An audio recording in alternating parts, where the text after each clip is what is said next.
Hydraa కూల్చివేతలపై BJP MLA Raja Singh కీలక వ్యాఖ్యలు చేశారు. హైడ్రా అధికారులు ఓవైసీకి చెందిన ఫాతిమా కాలేజ్ని ఎప్పుడు కూలుస్తారని ప్రశ్నించారు. ఏ రోజు కూలుస్తారో ముఖ్యమంత్రి రేవంత్ రెడ్డి, హైడ్రా కమిషనర్ రంగనాథ్ తేదీని ప్రకటించాలని డిమాండ్ చేశారు. ఓవైసీ కాలేజీలను కూల్చవేయకపోతే హైడ్రా మిషన్ విఫలం అయినట్లే అని విమర్శించారు.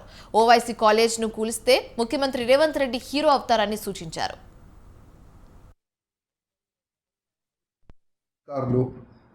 బోరాబండ సున్నం చెరువు పక్కనే ఉన్న బిల్డింగ్స్ ఇల్లులు డిమాలిష్ చేస్తున్నారు.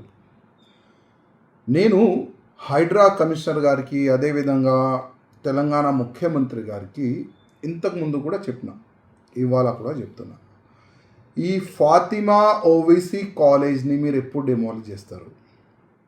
వాళ్ళకి నోటీస్ కూడా పంపించేసినారు. మళ్ళీ ఇంకా లేట్ ఎందుకు అవుతుంది? ఇవాళ జనాలు అంటున్నారు ఈ హైడ్రా కాదు, ఇది హైడ్రామా నడుస్తుంది. పేదోళ్ళది ఇల్లులు పొలగొట్టడానికి ఇమీడియట్గా వీళ్ళ దగ్గర జేసీపీలు పెద్ద పెద్ద మిషన్లు దొరుకుతుంది. మళ్ళీ ఈ ఫాతిమా కాలేజ్ని పలగొట్టడానికి ఎందుకు ఇంత లేట్ అవుతుంది? ఏదో కాంప్రమైజ్ అయిపోయిందా ముఖ్యమంత్రికి, ఎంఐఎంఓలకి? లేక అక్బరుద్దీన్ ఓవైసీ వార్నింగ్ ఇస్తే ముఖ్యమంత్రి గారు భయపడ్డారా అని జనాల్లో ఈ విధంగా ఒక చర్చ జరుగుతుంది. ఎప్పటి వరకు మీరు ఓవైసీ కాలేజ్ని డిమాలిష్ చేయరు అప్పటి వరకు మీరు ఫెయిల్ అనుకోండి. అప్పటి వరకు మీరు ఫెయిల్.